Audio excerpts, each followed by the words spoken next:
മുഹമ്മദ് നബി സ്വല്ലല്ലാഹു അലൈഹി വസല്ലം ഹൃദയങ്ങൾ കീഴടക്കിയ തിരുനബി ചരിതം.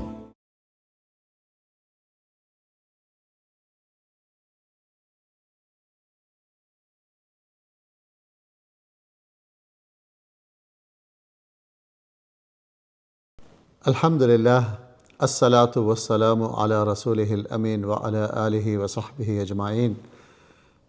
സ്നേഹം നിറഞ്ഞ സഹോദരന്മാരെ, സുഹൃത്തുക്കളെ, നമ്മൾ ഇന്ന് നമ്മുടെ പ്രവാചകൻ സല്ലല്ലാഹു അലൈഹി വസല്ലമയുടെ സീറ, ചരിത്രം, ബയോഗ്രാഫി, അതിൻ്റെ അടുത്ത എപ്പിസോഡിലാണ്.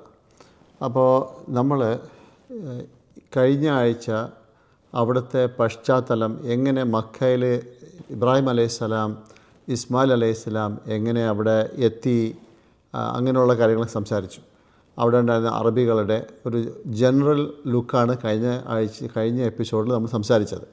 ഇന്ന് അതിൻ്റെ ആക്ച്വലി ഒരു കണ്ടിന്യൂവേഷനാണ്.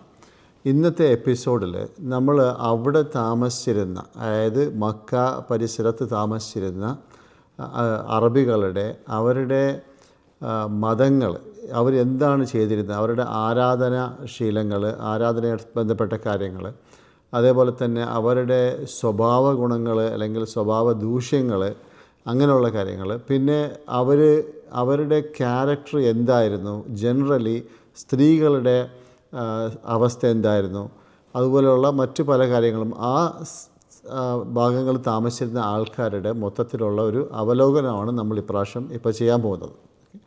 അപ്പം അവിടെ ഈ അറബികൾ ഇബ്രാഹിം അല്ലെങ്കിൽ എബ്രഹാം അലൈഹിസ്സലാമിൻ്റെ പരമ്പരയിൽപ്പെട്ട ഇസ്മായിൽ അലൈഹിസ്സലാം, അവിടെ മകനായ ഇസ്മായിൽ അലൈഹിസ്സലാം, അവരുടെ മതം ഏകദൈവ വിശ്വാസത്തിൽ ഉള്ള മതമായിരുന്നു. അത് എല്ലാവരും അത് ഫോളോ ചെയ്ത് പോയിരുന്നു. അത് ഒരു കാലഘട്ടം വരെ അങ്ങനെ കണ്ടിന്യൂ ചെയ്തു പോയി. പിന്നെ എല്ലാ സ്ഥലങ്ങളും സംഭവിക്കുന്നത് പോലെ തന്നെ അവിടെയും പതുക്കെ മറ്റുള്ള ദൂഷ്യ ഗുണങ്ങൾ, അതായത് പല തരത്തിലുള്ള പ്രാക്ടീസസ് ഇതിനകത്ത് കയറി വന്ന് ആ മതത്തിൻ്റെ, അത് ഏകദൈവ വിശ്വാസം എന്നുള്ള ഇസ്മായിൽ അലൈഹിസ്സലാമിൻ്റെ ആ മതത്തിലുണ്ടായിരുന്ന സവിശേഷ ഗുണങ്ങളെല്ലാം മാറി അത് അവസാനം ഒരു എല്ലും തോലും ഇല്ല മാത്രമായ ഒരു അവസ്ഥയിലെത്തി. അതായത് അവർ ദൈവത്തിൽ വിശ്വസിച്ചിരുന്നു, പക്ഷേ അതിൻ്റെ കൂടെ വന്ന കുറേ കാര്യങ്ങൾ, അതായത് സ്വഭാവ ഗുണങ്ങളും കാര്യങ്ങളൊക്കെ മാറി അതൊക്കെ ഡിസപ്പിയറായി. അവസാനം വന്നിട്ട് ഇവരുടെ ഈ അറബികളുടെ ഇടയിൽ, ഗോത്രത്തിനിടയിലുണ്ടായിരുന്ന ഹുസ എന്ന് പറയുന്ന ഒരു ഗോത്രത്തിൻ്റെ തലവൻ, അയാളുടെ പേര് അംർ ബിൻ ലുഹൈ എന്നാണ്. ഇയാൾ ഇവിടുന്ന് ഈ അറബികളുടെ സാധാരണ ഉണ്ടായിരുന്ന ഒരു വ്യാപാരത്തിൻ്റെ റൗട്ടാണ് സിറിയയിലോട്ട് പോവുക, അതേപോലെ തന്നെ യമനിലോട്ട് പോവുക. സിറിയ നേരെ മുകളിലോട്ടാണ്, യമൻ നേരെ താഴോട്ടാണ്. അപ്പം ഈ അംർ ബിൻ ലുഹൈ എന്ന് പറയുന്ന വ്യക്തി സിറിയയിൽ പോയിട്ട് അവിടെ കണ്ട്, അതായത് അവിടുത്തെ ആൾക്കാർ ഈ വിഗ്രഹത്തെ ആരാധിക്കുന്ന, ദൈവത്തിൻ്റെ അടുത്തെത്താൻ വേണ്ടി വിഗ്രഹത്തോട് ചോദിക്കുന്ന, വിഗ്രഹത്തെ ആരാധിക്കുന്നത് കണ്ട് അത് ഇയാൾക്ക് വളരെയധികം ഇഷ്ടപ്പെട്ടു. അപ്പം ആ കക്ഷി അവിടെ നിന്ന് തിരിച്ച് വന്നപ്പം അവിടെ നിന്ന് ഹുബൽ എന്ന് പറയുന്ന ഒരു വിഗ്രഹത്തെ കൂടെ കൊണ്ടുവന്ന് ഇയാൾ മക്കയിൽ അതിനെ പ്രതിഷ്ഠിച്ചു. ഈ ആൾ അംർ ബിൻ ലുഹൈ എന്ന് പറയുന്ന എല്ലാവർക്കും ഇഷ്ടപ്പെട്ടൊരു വ്യക്തിയായിരുന്നു. നല്ല ക്യാരക്ടറിൻ്റെ ഉടമസ്ഥനായിരുന്നു, ഒരു നേതാവായിരുന്നു, നല്ല നല്ല ഗുണങ്ങളൊക്കെ ഉള്ള ഒരാളായിരുന്നു. ഇയാൾ അവിടെ പോയപ്പോഴത്തേക്ക് ഇയാൾക്ക് എന്തുകൊണ്ടോ ഇത് കണ്ട് ഇഷ്ടപ്പെട്ടപ്പോൾ കൊണ്ടുവന്ന്, അപ്പോൾ ഇവിടെ വന്നപ്പം ഇയാളൊരു തലവനാണ്, ഗോത്രത്തലവനാണ്, അംഗീകാരമുള്ള ആളാണ്. അങ്ങനെ ഇയാൾ കൊണ്ടുവന്ന വിഗ്രഹത്തെ അംഗീകരിച്ചു. മക്കയിലുള്ള ആൾക്കാർ അംഗീകരിച്ചു. ഇത് കഴിഞ്ഞിട്ട് വലിയ താമസം കൂടാതെ തന്നെ പിന്നെ പല തരത്തിലുള്ള വിഗ്രഹങ്ങളും വരാൻ തുടങ്ങി. അങ്ങനെ പിന്നെ ഈ ഒരു വിഗ്രഹം, മനാത്ത് എന്ന് പറയുന്ന ഒരു വിഗ്രഹം, ഈ ഖുദൈദ് എന്ന് പറയുന്ന, അതായത് മക്കയിൽ നിന്ന് ലെഫ്റ്റിലോട്ട് പോയാൽ അവിടെ ഈ റെഡ് സീ, ചെങ്കടലുമായിട്ട് ബന്ധപ്പെട്ട് അടുത്ത് കിടക്കുന്ന ഖുദൈദ് എന്ന് പറയുന്ന സ്ഥലത്ത് അവിടെ മനാത്ത് എന്ന് പറയുന്ന ഒരു വിഗ്രഹം സ്ഥാപിച്ചു. പിന്നെ അത് കൂടാതെ തായിഫിൽ അല്ലാത്ത് എന്ന് പറയുന്ന വേറൊരു വിഗ്രഹം അവിടെ സ്ഥാപിച്ചു. പിന്നെ നഹ്ല എന്ന് പറയുന്ന ഭാഗത്ത് അൽ ഒസ്സ എന്ന് പറയുന്ന വേറൊരു വിഗ്രഹം സ്ഥാപിച്ചു. ഇത് കൂടാതെ ഒരു ജിന്നിൻ്റെ സഹായത്തോടു കൂടി ഈ അമ്ർ ബിൻ ലുഹൈക്ക് ഈ നൂഹ് അലൈഹിസ്സലാമിൻ്റെ സമയത്തുണ്ടായിരുന്ന ഖുറാനിൽ പറയുന്ന 4-5 വിഗ്രഹങ്ങളുണ്ട്, 4-5 ഡീയറ്റീസ് ഉണ്ട്. അതിൻ്റെ പേര് വദ്, സുവാ, യഗൂസ്, യഊക്ക്, നസ്ർ ഇങ്ങനെയുള്ള പേരുള്ള പല വിഗ്രഹങ്ങൾ നൂഹ് അലൈഹിസ്സലാമിൻ്റെ ആൾക്കാർ സംഘടിപ്പിച്ചിരുന്നു, അത് ക്രിയേറ്റ് ചെയ്തിരുന്നു. ആ വിഗ്രഹങ്ങളൊക്കെ എവിടെയാണോ കുഴിച്ച് മൂടിയിട്ടിരിക്കുന്നത് അല്ലെങ്കിൽ കുഴിഞ്ഞ് കിടക്കുന്നത്, മൂടിക്കിടക്കുന്നത്, അത് അമ്ർ ബിൻ ലുഹൈ എന്ന് പറയുന്ന ഈ വ്യക്തി ജിന്നിൻ്റെ സഹായത്തോടുകൂടി ജിദ്ദയിൽ നിന്ന് അത് എടുത്ത് കുഴിച്ചെടുത്ത് അത് പല സ്ഥലങ്ങളിൽ തിഹാമ പല സ്ഥലങ്ങളിലും അതെത്തിച്ചു. ഈ മക്ക ഈ പിൽഗ്രിമേജ് ആ സമയത്തും ഹജ്ജ് നടക്കുന്നുണ്ട്. അപ്പോൾ പല സ്ഥലത്തുനിന്നും ആൾക്കാർ മക്കയിലേക്ക് വരുന്നുണ്ട്. അപ്പം മക്കയിലേക്ക് വരുന്ന ആൾക്കാർ ഇവിടെ നിന്ന് തിരിച്ചു പോകുമ്പോഴത്തേക്ക് ഇവിടെ നിന്ന് ഈ വിഗ്രഹങ്ങളെയും കൊണ്ട് അവരവരുടെ നാടുകളിൽ പോയി. അങ്ങനെ വിഗ്രഹങ്ങൾ വലിയ താമസം കൂടാതെ വളരെയധികം വിഗ്രഹങ്ങൾ പടർന്നു. അതായത് ഏകദൈവ വിശ്വാസത്തിൽ ഉറച്ചിരുന്ന ഇബ്രാഹിം അലൈഹിസ്സലാമിൻ്റെ വീട്, അതായത് പണിച്ച അള്ളാഹുവിൻ്റെ വീട്, ഇബ്രാഹിം അലൈഹിസ്സലാമും ഇസ്മായിലും കൂടെ പണി ചെയ്ത ആ കാബ, അവിടെ നിന്ന് പിന്നെ ഹോൾസെയിലായിട്ട് വിഗ്രഹങ്ങൾ പല സ്ഥലങ്ങളിലും പോകാൻ തുടങ്ങി. അങ്ങനെ പ്രവാചകൻ സല്ലല്ലാഹു അലൈഹി വസല്ലം വരുന്ന സമയത്ത് ആ കാബക്കകത്തും പരിസരത്തുമായിട്ട് 360 വിഗ്രഹങ്ങളുണ്ടായിരുന്നു. പ്രവാചകൻ സല്ലല്ലാഹു അലൈഹി വസല്ലം മക്ക പിടിച്ചെടുത്ത ശേഷം ആദ്യം ചെയ്തത് ഈ വിഗ്രഹങ്ങളെല്ലാം തച്ചുടച്ച് ആ വിഗ്രഹങ്ങളെല്ലാം കത്തിച്ച് കളഞ്ഞു. അതാണ് പ്രവാചകൻ ആദ്യം ചെയ്തത്. കാര്യം ഇത് ഇബ്രാഹിം അലൈഹിസ്സലാമിൻ്റെ സ്ഥലമാണത്, അവിടെ വിഗ്രഹാരാധന വരാൻ പാടില്ലാത്ത സ്ഥലമാണ്. അങ്ങനെ മക്കയും പരിസരത്തും എല്ലാ അറബികളുടെ ഇടയിൽ വിഗ്രഹാരാധന പ്രിവലൻ്റായി, അതായത് വ്യാപിച്ചു. പിന്നെ ഇവരുടെ കാര്യം വെച്ചാൽ ഇപ്പം അവർ ഏകദൈവ വിശ്വാസം മാറി പിന്നെ ബഹുദൈവ വിശ്വാസക്കാരായി. പിന്നെ ഇവരുടെ ഈ വിഗ്രഹത്തോടുള്ള വിഗ്രഹത്തെ കൊണ്ട് അവർ സത്യം ചെയ്യുക, വിഗ്രഹത്തിനോട് അഭയം തേടുക, അതേപോലെ തന്നെ വിഗ്രഹത്തിന് അർപ്പണങ്ങൾ, അതായത് മറ്റ് മൃഗങ്ങളെ കൊണ്ടുവന്ന് ആ വിഗ്രഹത്തിന് വേണ്ടി ആ മൃഗങ്ങളെ അവിടെ കൊണ്ടുവന്ന് സാക്രിഫൈസ് ചെയ്യുക, ഈ വിഗ്രഹങ്ങൾക്ക് വേണ്ടി ഭക്ഷണവും പാനീയങ്ങളും അത് അർപ്പണം ചെയ്യുക, ഇങ്ങനെയുള്ള പല പല കാര്യങ്ങളും അവിടെ നിലവിൽ വന്നു. ഇതെല്ലാം ഓരോന്നായിട്ട് അത് വ്യാപിച്ചു. ആ ഏരിയ മൊത്തം പിന്നെ അങ്ങനെയുള്ള ഒരു സംഭവങ്ങളായി. പിന്നെ കൂടാതെ അവർ പുതിയ പ്രാക്ടീസസൊക്കെ അവർ ഫാബ്രിക്കേറ്റ് ചെയ്യാൻ തുടങ്ങി. അതായത് ഒരു ഒട്ടകം അത് 10 പ്രസവത്തിൽ പെൺകുട്ടി മാത്രം ജനിച്ചിട്ടുണ്ടെങ്കിൽ പിന്നെ ആ ഒട്ടകത്തെ അവർ ബഹീറ എന്നുള്ള പേര് കൊടുത്ത് അതിൻ്റെ ചെവിയും അവർ കീറി അതിനെ ഫ്രീ ആയിട്ട് വിടും. അതിനെ ആരും തൊടാൻ പാടില്ല, അതിന് പിന്നെ പണിയെടുപ്പിക്കാൻ പാടില്ല. ഇങ്ങനെയുള്ള കുറേ പ്രാക്ടീസസ്, അതായത് ദീനിലില്ലാത്ത അവരുടെ ഇബ്രാഹിം അലൈഹി ഇസ്ലാമിൻ്റെയോ ഇസ്മായിലിൻ്റെയോ ഒന്നും ഇല്ലാത്ത പുതിയ സംഗതികളൊക്കെ അവർ സംഘടിപ്പിച്ച് അത് പ്രാക്ടീസ് ചെയ്യാൻ തുടങ്ങി. ഇതേപോലെ തന്നെ അവിടെ താമസിക്കുന്ന ആൾക്കാർ പിന്നെ സൂപ്പർസ്റ്റിഷ്യൻസിലോട്ട് പോയി, അതായത് അന്ധവിശ്വാസങ്ങൾ. പിന്നെ ഈ ആരോസ്, നമ്മളിപ്പോൾ ഈ ഡൈസ് എറിയുമല്ലോ, അതായത് ഈ അവർ അവിടെ അമ്പും ഇതൊക്കെ ഉപയോഗിച്ചിട്ട് അവർ ഒരു കാര്യം ചെയ്യണമെന്നുണ്ടെങ്കിൽ അത് അമ്പുകൾ വെച്ചിട്ട് ഡിവിനേഷൻ എന്ന് പറയും, അത് വെച്ചിട്ട് അവർ തീരുമാനിക്കും ഇത് പോകണോ, ഇത് ചെയ്യണോ, ഇത് വേണ്ടേ, ഇങ്ങനെയുള്ള എല്ലാ കാര്യങ്ങളും വന്നു തുടങ്ങി. പിന്നെ ഈ ഭാവി പറയുന്ന ആൾക്കാർ, സൂത്ത്സേഴ്സ്, ഈ ഫോർട്ടളി ചെയ്യുന്ന ആൾക്കാർ, ഭാവി പറയുന്ന ആൾക്കാർ, അവരെ ഡിപ്പെൻഡ് ചെയ്യാൻ തുടങ്ങി. പിന്നെ നക്ഷത്രങ്ങളും മറ്റേ ഈ സെലസ്റ്റിയൽ ബോഡീസ് അത് നോക്കിയിട്ട് അതിൻ്റെ അവർ ഈ ജ്യോതിഷന്മാർ, ഈ ആസ്ട്രോളജേഴ്സ്, അവരെയൊക്കെ വലിയധികം സ്ഥാനം കൊടുത്ത് അവരെയൊക്കെ ഡിപ്പെൻഡ് ചെയ്ത് അവരൊക്കെയാണ് പിന്നെ ഇവരുടെ എല്ലാ കാര്യങ്ങളും പറഞ്ഞു കൊടുക്കുന്നതും അവരുടെ എല്ലാ കാര്യങ്ങളിലും അവരെയാണ് ഇവർ അപ്രോച്ച് ചെയ്തിരുന്നത്. അതേപോലെ തന്നെ എന്തെങ്കിലും ഒരു യാത്ര പുറപ്പെടണമെങ്കിലോ അല്ലെങ്കിൽ എന്തെങ്കിലും ഒരു കാര്യം വലിയൊരു കാര്യം ചെയ്യണമെങ്കിലോ ഇവർ ചിലപ്പോൾ ഒരു പ്രാവിനെ അല്ലെങ്കിൽ ഒരു മാനിനെ വിടും, ഫ്രീ ആയിട്ട് വിടും. അത് വലത്തോട്ട് പോവുകയാണെങ്കിൽ യെസ്, അതായത് നമ്മൾ ഉദ്ദേശിക്കുന്ന കാര്യം അല്ലെങ്കിൽ ഈ ബിസിനസ് ആയാലും ഈ ട്രാവൽ ആയാലും അത് കൊള്ളാം, നമുക്ക് പോകാം. അതല്ല എന്നുണ്ടെങ്കിൽ അവരത് അബാൻഡൻ ചെയ്യും. ഇങ്ങനെയുള്ള അന്ധവിശ്വാസങ്ങളുടെ ഒരു സമാഹാരം അവരിൽ വന്നു. ഇവരുടെ ഈ അന്ധവിശ്വാസങ്ങളും കാര്യങ്ങളുമൊക്കെ ഇങ്ങനെ നടക്കുന്ന സമയത്ത് അതിൻ്റെ കൂടെ തന്നെ ഇബ്രാഹിം അലൈഹിസ്സലാമിൻ്റെ കുറച്ച് കാര്യങ്ങൾ, ഹജ്ജും ഉംറയും അങ്ങനെയുള്ള കുറച്ച് കാര്യങ്ങൾ അതും നടക്കുന്നുണ്ടായിരുന്നു. കൂടെ അതും സൈഡ് ബൈ സൈഡ് നടക്കുന്നുണ്ട്. അപ്പോൾ രണ്ട് ഈ ഘടിപ്പിച്ചെടുത്ത, അതായത് അവർ ആഡ് ചെയ്ത അല്ലെങ്കിൽ ദീനിലോട്ട് ആഡ് ചെയ്ത പുതിയ കാര്യങ്ങളും അന്ധവിശ്വാസങ്ങളും ചര്യകളും ആചാരങ്ങളും ഒക്കെ നടക്കുന്നുണ്ട്. അതിൻ്റെ കൂടെ ഹജ്ജും ഉംറയൊക്കെ അതും നടക്കുന്നുണ്ട്.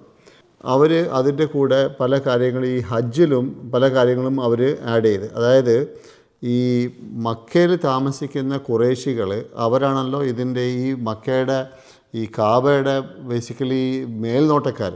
അപ്പോൾ അവരെ അൽ ഹുംസ് എന്ന് വിളിക്കുമായിരുന്നു, അതായത് അതിൻ്റെ ആൾക്കാരാണ്. അപ്പോൾ ഇവർ പുതിയ ചില നിയമങ്ങൾ കൊണ്ടുവന്നു. അതായത് ഇവർ ഹജ്ജിന് പോകുമ്പം ആൾക്കാരൊക്കെ അറഫയിൽ പോകണം ഹജ്ജിന്. പക്ഷേ ഇവർ പറഞ്ഞ് ഞങ്ങൾക്ക് അറഫയിൽ പോകേണ്ട കാര്യമില്ല, അവർ മുസ്ദലിഫയിൽ പോയിട്ട് അവർ തിരിച്ചു വരും. അതായത് ഇവർ ഈ കാബയുടെ ബേസിക്കലി മേൽനോട്ടക്കാരായത് കാരണം അവർക്ക് തന്നെ കുറേ ഇളവുകളും കാര്യങ്ങളൊക്കെ കൊടുത്ത് അങ്ങനെ ഹജ്ജിനകത്തും ഇവർ കുറേ മാറ്റങ്ങൾ വരുത്തി. പിന്നൊരു കാര്യം ഉള്ളത്, ഈ പുറത്തുനിന്ന് വരുന്ന ആൾക്കാർ, ഈ ഉംറ ചെയ്യാനോ അല്ലെ ഹജ്ജ് ചെയ്യാൻ പുറത്തുനിന്ന് വരുന്ന ആൾക്കാർ, അവരുടെ കുപ്പായത്തിൽ, അവർ വരുന്ന കുപ്പായത്തിൽ അവർക്ക് തവാഫ് ചെയ്യാൻ പറ്റില്ല. ഓക്കെ, അവർക്ക് തവാഫ് ചെയ്യണമെന്നുണ്ടെങ്കിൽ പിന്നെ ഖുറൈശികൾ ഇവരുടെ അടുത്ത് നിന്ന് കുപ്പായം വാങ്ങിക്കണം, അല്ലെന്നുണ്ടെങ്കിൽ കുപ്പായം ഇവർക്ക് ദാനം ചെയ്യണം. ഓക്കെ, അങ്ങനെ ഉണ്ടെങ്കിൽ മാത്രമേ അവർക്ക് തവാഫ് ചെയ്യാൻ പറ്റുള്ളൂ. അങ്ങനൊരു സിസ്റ്റം കൊണ്ടുവന്നു.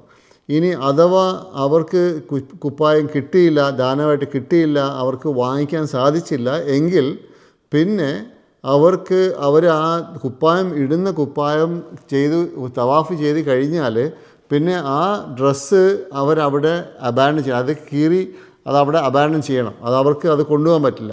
ഇങ്ങനെയുള്ള കുറേ കാര്യങ്ങൾ പുതിയത് അവർ കൊണ്ടുവന്നു. ഇത് ഈ ഉടുപ്പ് ഖുറൈശികളുടെ അടുത്ത് വാങ്ങിക്കാൻ പറ്റില്ല, അതേപോലെ തന്നെ ഖുറൈശികളുടെ അടുത്ത് ദാനം ഈ ചാരിറ്റി ആയിട്ട് ഉടുപ്പ് കിട്ടില്ല എങ്കിൽ പിന്നെ അവർക്ക് ഉപ്പായില്ല, അതായത് പൂർണ്ണമായ നഗ്നരായിട്ടാണ് അവർ ഇത് ചെയ്യുക, തവാഫ് ചെയ്യുക. അപ്പോൾ ഇത് സ്ത്രീകൾക്കും അങ്ങനെ തന്നെയായിരുന്നു. സ്ത്രീകൾക്ക് ഒരു പ്രത്യേക ഈ ഓപ്പൺ ഷർട്ട്, അതായത് മാറൊക്കെ കാണും, അതേപോലെയുള്ള ബട്ടൺസ് ഒന്നും ഇല്ലാത്ത ഓപ്പൺ ആയിട്ടുള്ള ഷർട്ട് ധരിച്ചിട്ടാണ് സ്ത്രീകളും തവാഫ് ചെയ്യുക.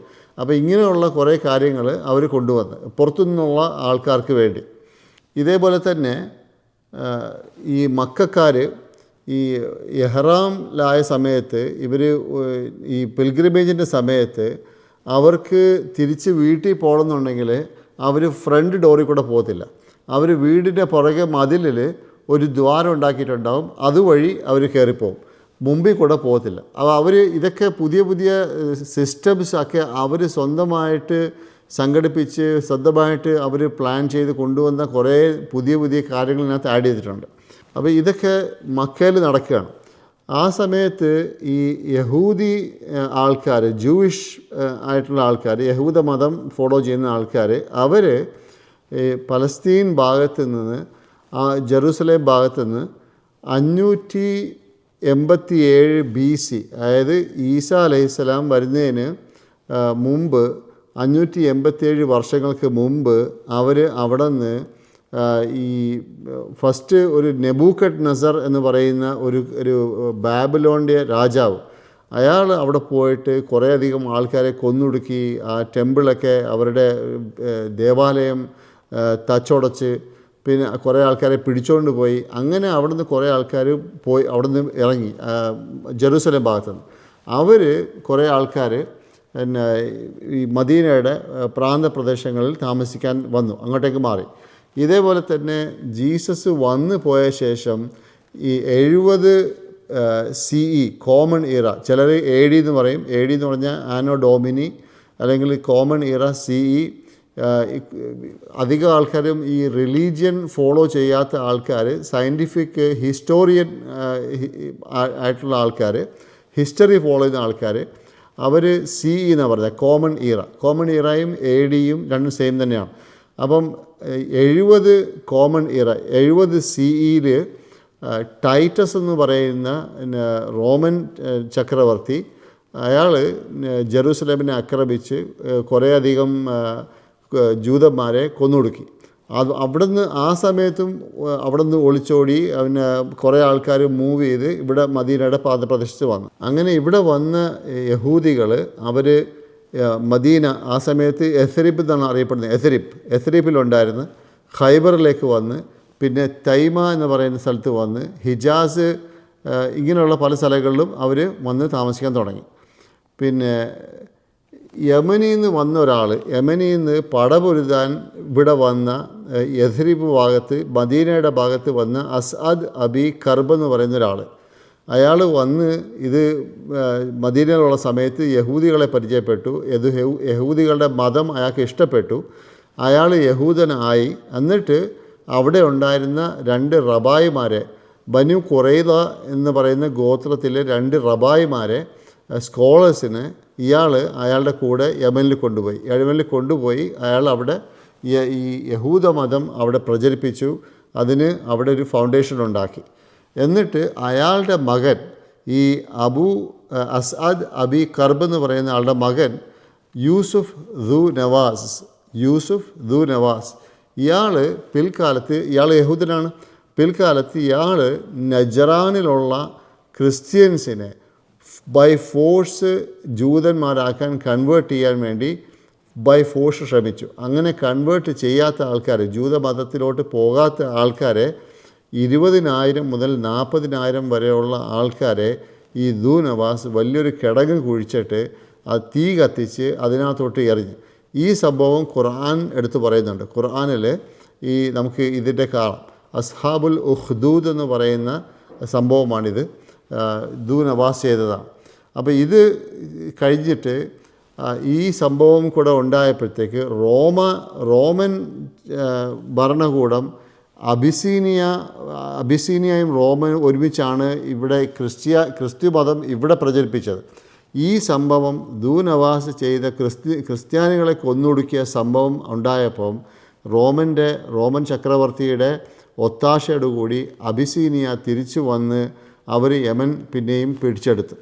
അതിനുശേഷമാണ് അബ്രഹ എന്ന് പറയുന്ന വ്യക്തി, ഗവർണർ, അവിടെ യമനിൽ ഒരു കാബ നിർമ്മിച്ച്, അതായത് മക്കത്തു നിന്നുള്ള മക്കയുടെ കാബയുടെ ഇമ്പോർട്ടൻസ്, അതിൻ്റെ പ്രാധാന്യത കുറക്കാൻ വേണ്ടി യമനിൽ അബ്രഹ ഒരു കാബ നിർമ്മിച്ച് അവിടത്തേക്ക് ആൾക്കാരെ ഡൈവേർട്ട് ചെയ്യാൻ, അത് ഒരു സെൻറ്ററാക്കാൻ, അതായത് ഈ ആരാധനയുടെ ഒരു സെൻറ്ററാക്കാൻ അവിടത്തേക്ക് ആൾക്കാരെ, പിൽഗ്രിംസിനെ അവിടെ കൊണ്ടുവരാൻ ശ്രമിച്ചു അബ്രഹ. എന്നിട്ട് നടക്കാതായപ്പോഴാണ് അബ്രഹ മക്കയിൽ വന്ന് ഒരു ആനകളുടെ ഒരു സൈന്യമായിട്ട് വന്ന് മക്കയിൽ വന്നിട്ട് കാബ തച്ചുടക്കാൻ, കാബ നശിപ്പിക്കാനായിട്ടുള്ള ആ വരവ് വരുന്നത്. അത് ഖുർആനിനകത്ത് സൂറ അൽ ഫീൽ എന്ന് പറയുന്ന സൂറക്കകത്ത് പറയുന്നുണ്ട്. അപ്പോൾ ഇവിടെ 3 ഡിഫറെൻറ്റ് മതങ്ങളുടെ ബേസായി. ഒന്ന്, ഈ അറബികൾ അവർ ഇബ്രാഹിം അലൈഹിസ്സലാമിനെ ഫോളോ ചെയ്യുന്നു എന്ന് പറയുന്നുണ്ടെങ്കിലും അവരുടെ ഇടയിൽ ഇബ്രാഹിം അലൈഹിസ്സലാമിൻ്റെതായ കാര്യങ്ങളൊന്നും ഇല്ലാതെയായി. ചില ആചാരങ്ങളും അനുഷ്ഠാനങ്ങളും മാത്രമായി, ബാക്കിയൊക്കെ അവർ തന്നെത്താൻ ഉണ്ടാക്കിയ കുറേ കാര്യങ്ങളുമായിട്ട് അവരങ്ങനെ പോകുന്നു. പിന്നെ ജൂയിഷ് റിലീജിയനിൽ അവിടെ അവരുടെ റബായിമാരും അവരുടെ നേതാക്കന്മാരും അവരുടെ സ്കോളേഴ്സും പണ്ഡിതന്മാരും ഈ മതത്തിൻ്റെ കാര്യങ്ങൾ വിട്ട് പിന്നെ കാശിൻ്റെ പുറകിൽ പൈസ ഉണ്ടാക്കാനുള്ള അങ്ങനെയുള്ള കാര്യങ്ങൾ നോക്കിയിട്ട് അവർ അങ്ങനെ വേറൊരു കറപ്ഷനിലോട്ട് അവർ പോയി. പിന്നെ ക്രിസ്ത്യാനിറ്റി എന്ന് പറയുന്ന മതം, അവിടെ അതിനകത്ത് പിന്നെ ഈ ഒരു മനുഷ്യദൈവം വന്ന് ജീസസ് ക്രൈസ്റ്റിനെ മനുഷ്യദൈവമാക്കി. പിന്നെ അവിടെയും ഒരു ഒറ്റ ദൈവം, ഒരൊറ്റ ഏകദൈവ വിശ്വാസം എന്നുള്ള ആ കൺസെപ്റ്റ് മാറി പിന്നെ മൂന്നായി, മനുഷ്യ ദൈവമായി, അത് വേറൊരു കർഷനിലോട്ട് പോയി. അപ്പോൾ ഈ 3 കൂട്ടരാണ് അവിടെ ആ സമയത്ത് നടക്കുന്നത്. ഈ ഇബ്രാഹിം അലൈഹി ഇസ്ലാമിൻ്റെ ആൾക്കാരെന്ന് പറയുന്ന ആൾക്കാർ, ജൂത മതത്തിൻ്റെ ആൾക്കാർ, ക്രിസ്ത്യ മതത്തിൻ്റെ ആൾക്കാർ, ഈ 3 കൂട്ടരും അങ്ങനെയാണ് അവിടെ നടക്കുന്നത്.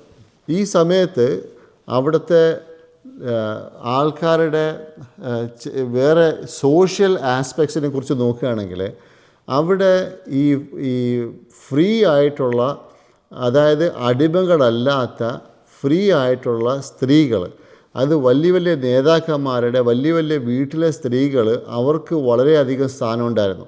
അവർ പറയുന്ന കാര്യങ്ങൾ നടക്കുമായിരുന്നു. അവർക്ക് വളരെയധികം മറ്റ് സ്ത്രീകളെ കമ്പയർ ചെയ്തിട്ട് അവർക്ക് വളരെയധികം സ്ഥാനമുണ്ടായിരുന്നു. അവരുടെ അഭിപ്രായങ്ങൾക്ക് വളരെ വില കൽപ്പിച്ചിരുന്ന ആൾക്കാരെ. പക്ഷേ ഓൺ ദി അതർ ഹാൻഡ് ഈ അവിടെ പ്രോസ്റ്റിറ്റ്യൂഷൻ, അതായത് വേശ്യാവൃത്തി മറ്റുള്ള ആൾക്കാരുടെ ഇടയിൽ, എസ്പെഷ്യലി ഈ സ്ലേവ്സിൻ്റെ ഇടയിലും മറ്റുള്ള ആൾക്കാരുടെ ഇടയിലും വേശ്യാവൃത്തി വളരെ കോമൺ ആയിരുന്നു ആ സമയത്ത്. അതുപോലെ തന്നെ അവിടെ താമസിച്ചിരുന്ന അറബ്സും അവരും അഡൾട്ടറി, അതായത് വ്യഭിചാരം അവരുടെ ഒരു പാർട്ടായിരുന്നു. അവിടെ വ്യഭിചാരം വളരെ വ്യാപകമായി നടന്നിരുന്നു ആ സമയത്ത്.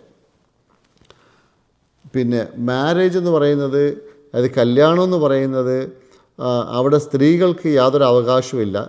ആ ഓരോ സ്ത്രീകളുടെയും അവരുടെ ഗാർഡിയൻ ആരാണോ അയാളാണ് തീരുമാനിക്കുന്നത് ഈ പെൺകുട്ടി ആരെ കല്യാണം കഴിക്കും. അതിനെ വീറ്റോ ചെയ്യാനുള്ള അധികാരം പെണ്ണുങ്ങൾക്കില്ല. പെണ്ണുങ്ങൾ അവരുടെ ഈ ഗാർഡിയൻ എന്ത് പറയുന്നോ, ആരെക്കൊണ്ട് കെട്ടിക്കുന്നോ, അതാണ് അവരുടെ കല്യാണം. അതേപോലെ തന്നെ ഈ ഇസ്ലാം വരുന്നതിന് മുമ്പുള്ള അറബികളുടെ ആ ചര്യയിൽ അവിടെ എത്ര കല്യാണം കഴിക്കണം എന്നുള്ളതിനൊരു ലിമിറ്റില്ലായിരുന്നു. ആർക്കും എത്ര വേണേലും കെട്ടാം. കല്യാണത്തിന് ഒരു ലിമിറ്റും ആ സമയത്ത് അവിടെ ഇല്ല. അതേപോലെ തന്നെ അവർക്ക് 2 സിസ്റ്റേഴ്സിനെ, 2 സഹോദരിമാരെ ഒരേ സമയത്ത് കല്യാണം കഴിക്കാമായിരുന്നു. അതേപോലെ തന്നെ സ്വന്തം പിതാവിൻ്റെ ഭാര്യ, അതായത് രണ്ടാമത്തെ പിതാവിൻ്റെ വേറെ ഭാര്യമാർ, അവർ ഒന്നുകിൽ ഡിവോഴ്സ് ആയിക്കഴിഞ്ഞാൽ പിതാവിൻ്റെ ഭാര്യമാരെ കല്യാണം കഴിക്കുമായിരുന്നു. അതേപോലെ തന്നെ പിതാവ് മരിച്ചു പോയാലും പിതാവിൻ്റെ ഭാര്യമാരെ കല്യാണം കഴിക്കുന്ന സമ്പ്രദായം ഉണ്ടായിരുന്നു. ഇതെല്ലാം ഈ ജാഹിലിയ എന്ന് അറബിയിൽ പറയുമ്പോൾ അതിൻ്റെ ട്രാൻസ്ലേഷൻ ഇംഗ്ലീഷിൽ ഇഗ്നറൻസ്, അതായത് ആ ജാഹിലിയ സമയത്ത് നടക്കുന്ന സംഭവങ്ങളും അവരുടെ ആചാരങ്ങളാണത്. പിന്നൊരു കാര്യമുള്ളത്, പെൺകുട്ടി ജനിച്ചു കഴിഞ്ഞാൽ അതൊരു അധികം ആൾക്കാർ ഒരു ദുശകുരമായിട്ട്, ഒരു വേണ്ടാത്ത കാര്യമായിട്ട് കണക്കാക്കി പെൺകുട്ടിയെ ജീവനോടെ കുഴിച്ചു മൂടുന്ന സമ്പ്രദായം ഉണ്ടായിരുന്നു. അതും ഖുറാനിലെടുത്ത് പറയുന്നുണ്ട്. എന്ത് തെറ്റിന് വേണ്ടിയാണ്, എന്ത് തെറ്റ് ചെയ്തിട്ടാണ് ഈ പെൺകുട്ടിയെ നിങ്ങൾ ഇങ്ങനെ കൊല്ലുന്നത് എന്ന് അള്ളാഹ് ചോദിക്കും എന്ന് പറയുന്നുണ്ട് ഖുറാൻ. പിന്നെ ഇതേപോലെ തന്നെ ഈ ഗോത്രങ്ങളുടെ കാര്യം പറയുകയാണെങ്കിൽ, ഈ ഒരു ഗോത്രത്തിലുള്ള ഒരാൾ ഒരു ഗോത്രത്തിലുള്ള ഒരു ആളെന്തെങ്കിലും തെറ്റ് ചെയ്താലും ശരി ചെയ്താലും അയാളുടെ കൂടെ നിൽക്കും. അതായത് ഈ ഗോത്രത്തിൻ്റെ ഈ സ്പിരിറ്റ് അത് അവരിൽ വളരെയധികം ഉണ്ടായിരുന്നു. അപ്പം ഒരാളെ എന്തെങ്കിലും തെറ്റ് ചെയ്താൽ, അയാൾ അപകടത്തിൽപ്പെട്ടാൽ, എന്തെങ്കിലും ഒരു പ്രോബ്ലം വന്നാൽ അയാളുടെ കൂടെ തെറ്റോ ശരിയോ നോക്കാതെ അയാളെ സപ്പോർട്ട് ചെയ്ത് നിൽക്കും. അതാണ് അവരുടെ ആ സിസ്റ്റം അങ്ങനെ ഉണ്ടായിരുന്നത്. അവരുടെ വേറൊരു സിസ്റ്റം ഉണ്ടായിരുന്നത്, അവരെപ്പോഴും ഈ ലീഡർഷിപ്പിന് വേണ്ടി എപ്പോഴും ആഗ്രഹിക്കുമായിരുന്നു. അങ്ങനെ ആ ഫൈറ്റിൽ, അതായത് ഞങ്ങളുടെ ഗോത്രം വലുതാകണം, ഞങ്ങളുടെ ഗോത്രത്തിന് പവർ വേണമെന്നുള്ള ആ ആറ്റിറ്റ്യൂഡ് കാരണമായിട്ട് ഈ ഗോത്രങ്ങൾ തമ്മിലുള്ള വഴക്കുകളും യുദ്ധങ്ങളും നടക്കുമായിരുന്നു. ഔസ് ഖസറജ് എന്ന് പറയുന്ന ആ മദീനത്ത് താമസിക്കുന്ന ഗോത്രങ്ങൾ അവർ വർഷങ്ങളായിട്ട് യുദ്ധത്തിലാണ്. അതേപോലെ തന്നെ ബക്കർ, തഗ്ലിബ് എന്ന് പറയുന്ന ആ ഗോത്രങ്ങൾ, ഇതൊക്കെ എപ്പോഴും അവർ ഫൈറ്റിലാണ്. പിന്നൊരു കാര്യമുള്ളത്, ഇവർ ഈ ഫൈറ്റ് എപ്പോഴും നടക്കുന്നത് കാരണം അവരുടെ ലൈഫിന് ജീവിക്കാൻ സമയമില്ല. അതായത് അവരുടെ കച്ചവടത്തിനോ അല്ലെങ്കിൽ അവരുടെ ഈ ദൈനംദിനമായിട്ടുള്ള കാര്യങ്ങളോ ചെയ്യാനുള്ള സാവകാശമില്ല. കാര്യം എപ്പോഴും അങ്ങോട്ടും ഇങ്ങോട്ടും വാറാണ്. കൊലയാണ്, കൊലപാതകമാണ്, പിന്നെ വഴക്കടക്കുന്ന സമയമാണ്. അപ്പോൾ അതുകൊണ്ട് അവർ 4 മാസം, വർഷത്തിൽ 4 മാസം അവർ സേക്രഡ് മന്ത്സ് എന്ന് തീരുമാനിച്ചിട്ട് വാർ ചെയ്യാൻ പറ്റാത്ത 4 മാസങ്ങൾ അവരങ്ങനെ തീരുമാനിച്ചു. അതിൽ ഒന്നുള്ളത് മുഹറം അറബി മാസത്തിൻ്റെ തുടക്കത്തിൽ ആദ്യത്തെ മാസമാണ്. പിന്നെ റജബ്, ദുൽഖഅദ, ദുൽഹിജ്ജ, ഇങ്ങനെ 4 മാസം അവർ വാറില്ല. അപ്പോൾ ആ 4 മാസം വാർ നിഷിദ്ധമാണ്. അതുകൊണ്ട് അവർ ആ മാസത്തിൽ വലിയ വലിയ കൺവെൻഷൻസ്, അതായത് ഈ നമ്മളിവിടെ ഇപ്പോഴത്തെ കാലത്ത് ഈ ട്രേഡ് ഷോ എന്നൊക്കെ പറയുന്ന പോലെ, അല്ലെങ്കിൽ കൺവെൻഷൻ പോലെ അവർ അവിടെ ഒക്കാസ് എന്ന് പറയും. പിന്നെ അതേപോലെ തന്നെ ഒക്കാസ് എന്ന് പറയുന്നത് മക്ക ഭാഗത്താണ്. അങ്ങനെ ഈ 4 മാസത്തിൽ അവരുടെ കൺവെൻഷൻസും ട്രേഡും, അതായത് ആൾക്കാർക്ക് വരാനും സാധനം വാങ്ങിക്കാനും അങ്ങോട്ടും ഇങ്ങോട്ടും സംസാരിക്കാനും അതിനായിട്ട് അവർ കൺവെൻഷൻ അറേഞ്ച് ചെയ്യുമായിരുന്നു. അതിൻ്റെ പേരുകൾ ഉക്കാസ് എന്ന് പറയും. ഉക്കാസ് എന്ന് പറയുന്നത് തായിഫിൽ നടക്കുന്ന ഒരു കൺവെൻഷനാണ്. അതുപോലെ തന്നെ മജാസ്, പിന്നെ മജന്ന, ഇങ്ങനെ പല പേരിലുള്ള കൺവെൻഷൻസ്, വലുതും ചെറുതുമായ കൺവെൻഷൻസ് അവർ നടത്തുമായിരുന്നു ഈ 4 മാസത്തിൽ. ഈ 4 മാസമേ അവർക്ക് സമയമുള്ളൂ. ബാക്കിയുള്ളത് മൊത്തം അങ്ങോട്ടും ഇങ്ങോട്ടും അടിയും വഴക്കും വക്കാണുമാണ്. അപ്പോൾ അതങ്ങനെ. പിന്നെ അപ്പോൾ ഇവരുടെ മെയിൻ ഉപജീവന മാർഗം എന്ന് പറയുന്നത് ട്രേഡാണ്. അതായത് ഇവിടുന്ന് പല സ്ഥലങ്ങളും സിറിയയിലോട്ട് പോവുക, യമനിലോട്ട് പോവുക, ഇവരുടെ ട്രേഡാണ് ഇവരുടെ മെയിൻ ഉപജീവന മാർഗം. പക്ഷേ ഈ ട്രേഡ് ചെയ്യണമെന്നുണ്ടെങ്കിൽ വഴക്ക് കാണരുത്. പ്രശ്നം മെയിൻ ഒരു പ്രോബ്ലം ഉള്ളത്, ഇത് ക്യാമൽ ഇതാണല്ലോ, ഒട്ടകത്തിൻ്റെ പുറത്ത് അവർ ദീർഘയാത്ര ചെയ്തിട്ടാണല്ലോ ഓരോ സ്ഥലത്തെത്തുന്നത്. അപ്പോൾ ഈ വഴിയിലൊക്കെ ഈ കൊള്ളക്കാരും കാര്യങ്ങളൊക്കെ ഉണ്ട്. അപ്പം ഇതൊക്കെ തരണം ചെയ്തിട്ട് വേണം അവർക്ക് ട്രേഡ് ചെയ്യാൻ. അപ്പം ഒന്ന് വഴിയിലെ സേഫ്റ്റി ഒരു കാര്യം, പിന്നെ ഈ ട്രൈബൽ വാറ്, അതായത് ഈ മറ്റേ ഇപ്പോൾ പോകുന്ന വഴിയിൽ ഇവരുടെ ശത്രു ട്രൈബ്സ് ഉണ്ടെന്നുണ്ടെങ്കിൽ അവർക്ക് ആ വഴി പോകാൻ പറ്റില്ല. ഒന്ന് കൊള്ളക്കാരുടെ പ്രോബ്ലം, ഒന്ന് മറ്റേ ശത്രുതയുള്ള മറ്റ് ഗോത്രങ്ങളുടെ പ്രശ്നങ്ങൾ. അപ്പോൾ ഇതെല്ലാം തരണം ചെയ്തിട്ട് വേണം ഇവർക്ക് ബിസിനസ് ചെയ്യാൻ. അപ്പം ഇത് രണ്ടും സോൾവ് ചെയ്താലേ അവരുടെ കാര്യങ്ങൾ മുമ്പോട്ട് പോവുള്ളൂ. അപ്പോൾ അത് കാരണമായിട്ട് അവർക്ക് വളരെയധികം ബുദ്ധിമുട്ടുകളുണ്ടായിരുന്നു. ഈ ട്രേഡ് റൂട്ടിലൊക്കെ അവർക്ക് കാര്യമായ ബുദ്ധിമുട്ടുകളുണ്ടായിരുന്നു.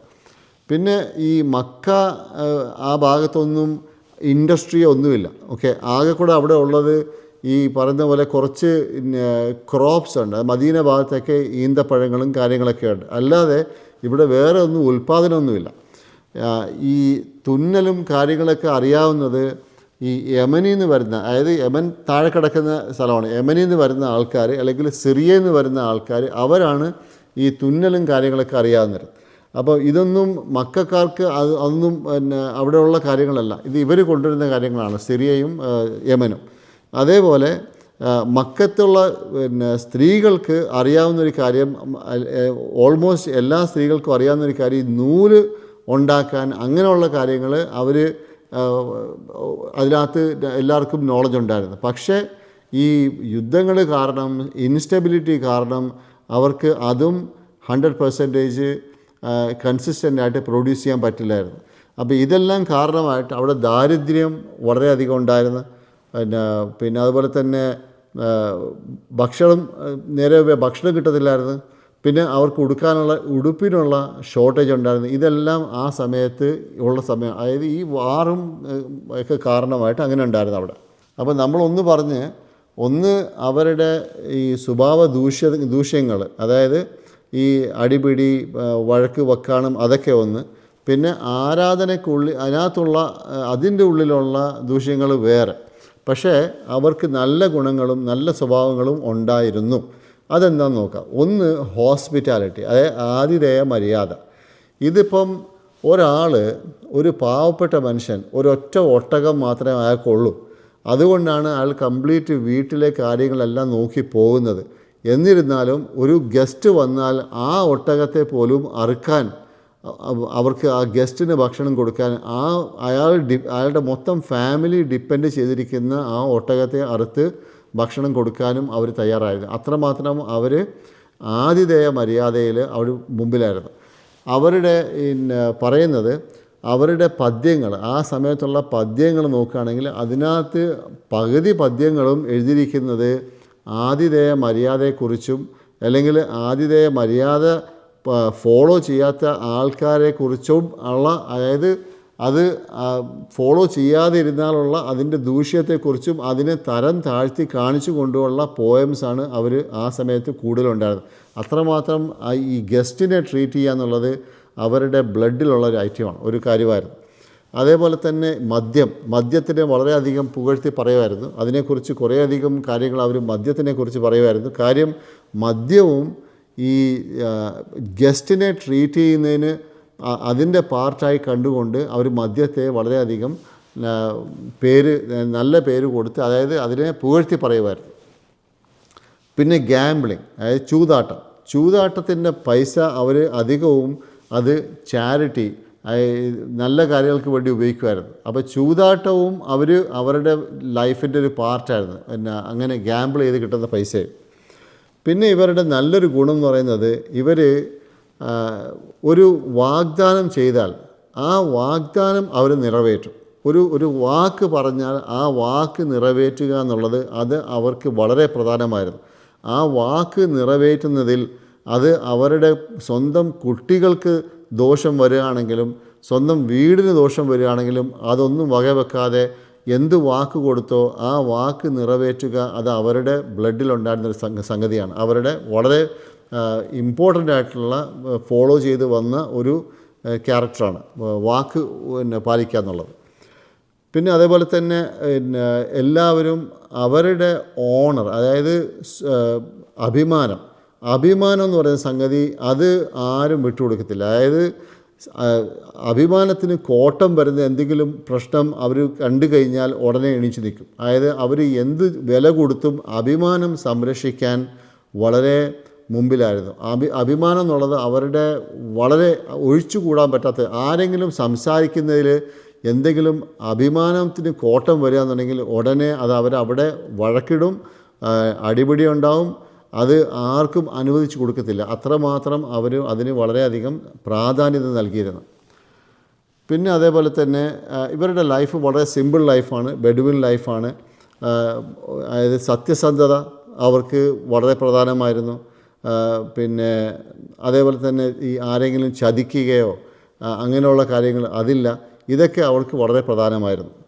അപ്പം ഇതെല്ലാം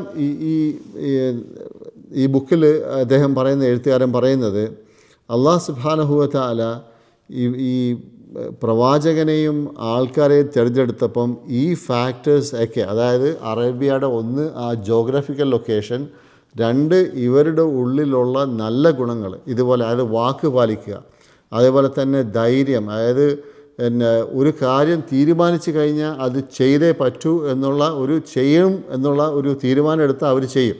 അങ്ങനെയുള്ള ആ പിന്നെ സ്വഭാവ ഗുണങ്ങൾ, വാക്ക് പാലിക്കുക, അതുപോലെ തന്നെ എന്ത് വില കൊടുത്തും ഒരു കാര്യം തീരുമാനിച്ചാൽ ആ കാര്യം ചെയ്യണമെന്നുള്ള ഒരു തീരുമാനം എടുത്താലുള്ള ആ കാര്യങ്ങൾ, അങ്ങനെയുള്ള കാര്യങ്ങൾ. അപ്പോൾ അല്ലാഹു സുബ്ഹാനഹു വ തആല ഇവരെ തിരഞ്ഞെടുക്കാൻ കാരണമായിട്ട് ഈ ബുക്കിൻ്റെ ഓഥർ പറയുന്നത്, ഒന്ന് അറേബ്യയുടെ ജോഗ്രഫിക്കൽ ലൊക്കേഷൻ, രണ്ട് ഇവരുടെ ഉള്ളിലുള്ള ആ ഡിറ്റർമിനേഷൻ. ഒരു കാര്യം അവർക്ക് ചെയ്യണം, ഇതാണ് ശരി, ഇതാണ് ചെയ്യേണ്ടത് എന്ന് തീരുമാനിച്ചു കഴിഞ്ഞാൽ അത് ചെയ്യാനുള്ള ചങ്കൂറ്റവും കരുത്തും അത് ഇവരിലുണ്ടായിരുന്നു. രണ്ട് ഇവരുടെ അഭിമാനം, അതായത് അവരുടെ സ്വന്തത്തെക്കുറിച്ചുള്ള അഭിമാനം. മൂന്ന് ഇവരുടെ വാക്ക് പാലിക്കുന്ന ആ സ്വഭാവം. ഇതെല്ലാം കണക്കിലെടുത്തുകൊണ്ടാണ് അല്ലാഹു സുബ്ഹാനഹു വ തആല ഇവിടെ നിന്ന് ആ ഏരിയയിൽ നിന്ന് ഒരു പ്രവാചകനെ ഉയർത്തിയതും ആ പ്രവാചകനെ ഹെൽപ്പ് ചെയ്യാനായിട്ട് ഈ ആൾക്കാരെയും ചൂസ് ചെയ്തതും. അപ്പോൾ ഇവരുടെ ഈ സ്വഭാവ ഗുണങ്ങൾ കാരണമായി ഇവരെ അല്ലാഹു തആല തിരഞ്ഞെടുത്തു. അവിടെ നിന്ന് ആ പ്രവാചകനെ സപ്പോർട്ട് ചെയ്യാൻ ഇവരെ കൊണ്ട് ആ സപ്പോർട്ട് ചെയ്യിച്ചു. എന്നിട്ട് ബാക്കിയുള്ള സ്ഥലങ്ങളിൽ ഈ ഇസ്ലാമിൻ്റെ വെളിച്ചം എത്തിച്ചു. അപ്പോൾ ഈ എപ്പിസോഡ് കൂടി നമ്മുടെ ആ പശ്ചാത്തലവും അവിടുത്തെ ആൾക്കാരും അവരുടെ സ്വഭാവം, അവരുടെ നല്ല ഗുണങ്ങൾ, മോശപ്പെട്ട കാര്യങ്ങൾ, ഇതെല്ലാം നമ്മൾ കവർ ചെയ്ത് കഴിഞ്ഞു. ഇനി അടുത്ത എപ്പിസോഡിൽ നമ്മൾ പ്രവാചകൻ സല്ലല്ലാഹു അലൈഹി വസല്ലമയുടെ ഇൻഷാ അല്ലാഹ് ഫാമിലിയിലോട്ട് കടക്കുകയാണ്. നിങ്ങൾ ഈ വീഡിയോ ഷെയർ ചെയ്യുക, ലൈക്ക് ചെയ്യുക, നമ്മുടെ ചാനൽ സബ്സ്ക്രൈബ് ചെയ്യുക. Thank you. അസ്സലാമു അലൈക്കും വറഹ്മത്തുള്ളാഹി വബറകാതുഹു.